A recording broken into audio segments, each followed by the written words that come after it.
Hi friends, ಹೇಗಿದ್ದೀರಾ? ಎಲ್ಲರಿಗೂ ಮನೆ ರುಚಿಗೆ ಸ್ವಾಗತ. ಈ ವಿಡಿಯೋ ನಿಮಗೆ ಇಷ್ಟವಾದರೆ ಪ್ಲೀಸ್ ಲೈಕ್, ಶೇರ್, ಸಬ್ಸ್ಕ್ರೈಬ್ ಮಾಡಲು ಮರಿಬೇಡಿ. ಇವತ್ತು ನಾನು ತುಂಬ ಸಿಂಪಲ್ ಹಾಗೂ ಟೇಸ್ಟಿಯಾಗಿ ಮನೆಯಲ್ಲೇ ಚಿಕನ್ ಫ್ರೈ ಹೇಗೆ ಮಾಡೋದಂತ ನಿಮ್ಮ ಜೊತೆ ನಾನು ಶೇರ್ ಮಾಡ್ತಾ ಇದ್ದೀನಿ. ಸಾಮಾನ್ಯವಾಗಿ ಚಿಕನ್ ಫ್ರೈ ಅಂದರೆ ಎಲ್ಲರಿಗೂ ತುಂಬ ಇಷ್ಟ ಹಾಗೂ ಮಕ್ಕಳಿಗಂತೂ ತುಂಬಾ ಇಷ್ಟ ಆಗುತ್ತೆ. ಸೊ ಇವತ್ತು ನಾನು ತುಂಬ ಸಿಂಪಲ್ಲಾಗಿ ಮನೆಯಲ್ಲೇ ಚಿಕನ್ ಕಬಾಬ್ ಹೇಗೆ ಮಾಡೋದಂತ ನಿಮ್ಮ ಜೊತೆ ನಾನು ಶೇರ್ ಮಾಡ್ತಾ ಇದ್ದೀನಿ. ಫ್ರೆಂಡ್ಸ್, ಇವಾಗ ಚಿಕನ್ ಕಬಾಬ್ ಹೇಗೆ ಮಾಡೋದಂತ ನೋಡೋಣ ಬನ್ನಿ. ನಾನಿಲ್ಲಿ ಒಂದು 3/4 kg ಆಗುವಷ್ಟು ಚಿಕನನ್ನು ಚೆನ್ನಾಗಿ ವಾಶ್ ಮಾಡಿ ಇಟ್ಟಿದ್ದೀನಿ. ಇನ್ನು ನಮಗಿದಕ್ಕೆ ಮಸಾಲ ಹಾಕಬೇಕು. ಅದಕ್ಕೆ ಒಂದು ಪಾತ್ರೆ ತಗೊಳ್ಳೋಣ. ವಾಶ್ ಮಾಡಿಟ್ಟಂತಹ ಚಿಕನನ್ನು ಅದಕ್ಕೆ ಸೇರಿಸುವ. ಮೊದಲಿಗೆ ನಾನು ಇಲ್ಲಿ 1 ಟೇಬಲ್ ಸ್ಪೂನ್ ಆಗುವಷ್ಟು ಕೊತ್ತಂಬರಿ ಹುಡಿಯನ್ನು ಸೇರಿಸ್ತಾ ಇದ್ದೇನೆ. ಇನ್ನು ನಾನು 1.5 ಟೀ ಸ್ಪೂನ್ ಆಗುವಷ್ಟು ಗರಂ ಮಸಾಲ ಹುಡಿಯನ್ನು ಸೇರಿಸ್ತಾ ಇದ್ದೀನಿ. ನಿಮ್ಮ ಕೈಯಲ್ಲಿ ಗರಂ ಮಸಾಲ ಹುಡಿ ಇಲ್ಲದಿದ್ದರೆ ಚಿಕನ್ ಮಸಾಲ ಸೇರಿಸ್ಬೋದು. ಒಂದು ಅರ್ಧ ಟೀ ಸ್ಪೂನ್ ಆಗುವಷ್ಟು ಅರಶಿನ ಹುಡಿ. ನಾನಿಲ್ಲಿ ಕಾಶ್ಮೀರಿ ಮೆಣಸಿನ ಹುಡಿಯನ್ನು ಯೂಸ್ ಮಾಡ್ತಾ ಇದ್ದೇನೆ. 2.5 ಟೇಬಲ್ ಸ್ಪೂನ್ ಆಗುವಷ್ಟು ಕಾಶ್ಮೀರಿ ಚಿಲ್ಲಿ ಪೌಡರನ್ನು ಯೂಸ್ ಮಾಡ್ತಾ ಇದ್ದೀನಿ. ಒಂದು 3/4 ಟೀ ಸ್ಪೂನ್ ಆಗುವಷ್ಟು ಕಾಳು ಮೆಣಸಿನ ಹುಡಿ. ಖಾರ ಜಾಸ್ತಿ ಇಷ್ಟಪಡುವವರು ಜಾಸ್ತಿ ಹಾಕಿ. ಇನ್ನು 1.5 table spoon ginger garlic paste. ಒಂದು 1/4 ಟೀ ಸ್ಪೂನ್ ಆಗುವಷ್ಟು ನಾನು ಬಡಿ ಸೊಪ್ಪು ಸೇರಿಸ್ತಾ ಇದ್ದೇನೆ. ಇದಕ್ಕೆ ಸೋಂಪು ಅಂತ ಹೇಳ್ತಾರೆ, ಬಡಿ ಸೊಪ್ಪು ಅಂತಲೂ ಹೇಳ್ತಾರೆ.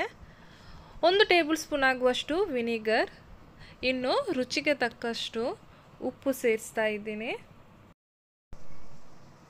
ಎಲ್ಲವನ್ನು ಹಾಕಿ ನಮಗೀಗ ಚೆನ್ನಾಗಿ ಈ ಥರ ಮಿಕ್ಸ್ ಮಾಡಬೇಕು. ನೀರು ಸೇರಿಸಬೇಡಿ, ಮೊದಲಿಗೆ ಚೆನ್ನಾಗಿ ಮಿಕ್ಸ್ ಮಾಡಿ ಆಮೇಲೆ ನೋಡಿಬಿಟ್ಟು ನೀರು ಬೇಕಿದ್ರೆ ಮಾತ್ರ ಹಾಕಿ. ಫ್ರೆಂಡ್ಸ್, ನಾನಿಲ್ಲಿ ಕಾಶ್ಮೀರಿ ಚಿಲ್ಲಿ ಪೌಡರ್ ಮಾತ್ರ ಯೂಸ್ ಮಾಡ್ತಾ ಇದ್ದೀನಿ, ಯಾಕೆಂದರೆ ಮಕ್ಕಳಿಗೆ ಖಾರ ಇಷ್ಟ ಆಗೋದಿಲ್ಲ. ಅದಕ್ಕೋಸ್ಕರ ನಿಮಗೆ ಖಾರದ ಮೆಣಸಿನ ಹುಡಿಯನ್ನು 1 ಟೇಬಲ್ ಸ್ಪೂನ್ ಆಗುವಷ್ಟು ಹಾಕ್ಬೋದು, ಖಾರ ಇಷ್ಟಪಡುವವರು. ನಾನಿಲ್ಲಿ ಸೇರಿಸ್ತಾ ಇಲ್ಲ. ನೋಡಿ ಫ್ರೆಂಡ್ಸ್, ಇವಾಗ ಮಸಾಲ ಚೆನ್ನಾಗಿ ಮಿಕ್ಸ್ ಆಗಿದೆ ನೋಡಿ. ನಾನು ಇದಕ್ಕೆ ಸ್ವಲ್ಪನೂ ನೀರು ಸೇರಿಸಿಲ್ಲ. ಇನ್ನು ನಮಗೆ ಇದನ್ನು ಮುಚ್ಚಿಟ್ಟು ಒಂದು ಫ್ರಿಜ್ಜಲ್ಲಿ ಒಂದು 4 to 5 hours ಇಡಬೇಕು. ಆವಾಗ ಚೆನ್ನಾಗಿ ಮ್ಯಾರಿನೇಷನ್ ಆಗಿ ಸಿಗುತ್ತೆ.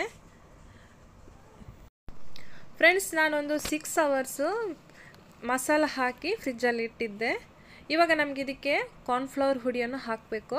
ನಾನಿಲ್ಲಿ 3 ಟೇಬಲ್ ಸ್ಪೂನ್ ಆಗುವಷ್ಟು ಕಾರ್ನ್ಫ್ಲವರ್ ಹುಡಿಯನ್ನು ಸೇರಿಸಿದ್ದೀನಿ.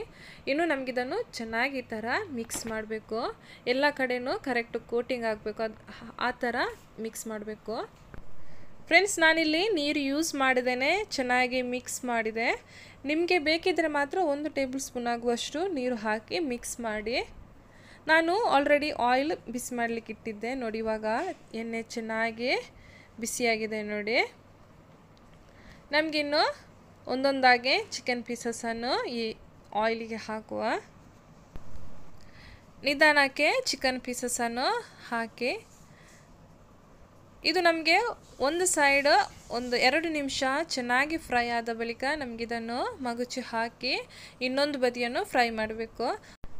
ಫ್ರೆಂಡ್ಸ್, ಚಿಕನ್ ಹಾಕಿದ ಕೂಡಲೇ ನೀವು ಮಗುಚಿ ಹಾಕಬಾರ್ದು, ಆವಾಗ ಕೋಟಿಂಗ್ ಬಿಡುತ್ತೆ. ನೀವು ಒಂದು 2 ನಿಮಿಷ ಆದ ಬಳಿಕ ನೀವು ಈ ಥರ ಮಗುಚಿ ಹಾಕಬೇಕು, ಆವಾಗ ಕೋಟಿಂಗ್ ಏನಾಗೋದಿಲ್ಲ. ಸೊ ಈ ಥರನೇ ಮಗುಚಿ ಹಾಕಿ ನಮಗೆ ಒಂದು 8 ರಿಂದ 10 ನಿಮಿಷ ಚೆನ್ನಾಗಿ ಫ್ರೈ ಮಾಡಬೇಕು ಇದನ್ನು.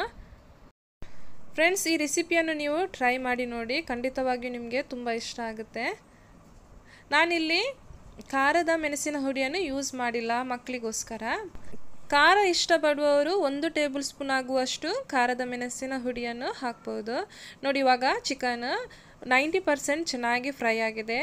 ಕೊನೆಯದಾಗಿ ನಾನು ಇದಕ್ಕೆ ಸ್ವಲ್ಪ ಕರಿಬೇವನ್ನು ಹಾಕ್ತಾ ಇದ್ದೀನಿ. ಕರಿಬೇವು ಹಾಕಿದರೆ ಒಳ್ಳೆ ಫ್ಲೇವರ್ ಬರುತ್ತೆ, ಅದಕ್ಕೋಸ್ಕರ ನಾನು ಕರಿಬೇವನ್ನು ಹಾಕ್ತಾ ಇದ್ದೀನಿ. ನೋಡಿ ಫ್ರೆಂಡ್ಸ್, ಇವಾಗ ನಮ್ಮ ಚಿಕನ್ ಚೆನ್ನಾಗಿ ಫ್ರೈ ಆಗಿದೆ ನೋಡಿ. ಕಾಶ್ಮೀರಿ ಚಿಲ್ಲಿ ಪೌಡರ್ ಹಾಕಿದ ಕಾರಣ ಚಿಕನಿಗೆ ಒಳ್ಳೆ ಕಲರ್ ಬರುತ್ತೆ ನೋಡಿ. ಈ ಥರ ಕಲರ್ ಪೌಡರ್ ಹಾಕುವ ಅವಶ್ಯಕತೆ ಬರೋದಿಲ್ಲ.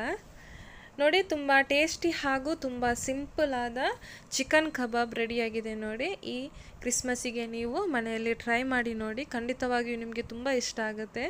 ಈ ರೆಸಿಪಿ ನಿಮಗೆ ಇಷ್ಟವಾದರೆ ಪ್ಲೀಸ್ ಲೈಕ್, ಶೇರ್, ಸಬ್ಸ್ಕ್ರೈಬ್ ಮಾಡಲು ಮರಿಬೇಡಿ. ಹಾಗೂ ನಿಮ್ಮ ಫ್ರೆಂಡ್ಸಿಗೂ ಶೇರ್ ಮಾಡಿ. ಮತ್ತು ನಿಮ್ಮ ಅನಿಸಿಕೆಯನ್ನು ಕಮೆಂಟ್ ಬಾಕ್ಸಲ್ಲಿ ಕಮೆಂಟ್ ಮಾಡಲು ಮರಿಬೇಡಿ. ಮತ್ತೊಂದು ಸಿಂಪಲ್ ಹಾಗೂ ಈಸಿ ಹೆಲ್ತಿ ರೆಸಿಪಿ ಜೊತೆ ನಾನು ಮತ್ತೆ ಬರ್ತೀನಿ. ಅಲ್ಲಿವರೆಗೆ bye bye. Thank you. Support ಮಾಡಿದ ನಿಮಗೆಲ್ಲರಿಗೂ ತುಂಬ ಧನ್ಯವಾದಗಳು.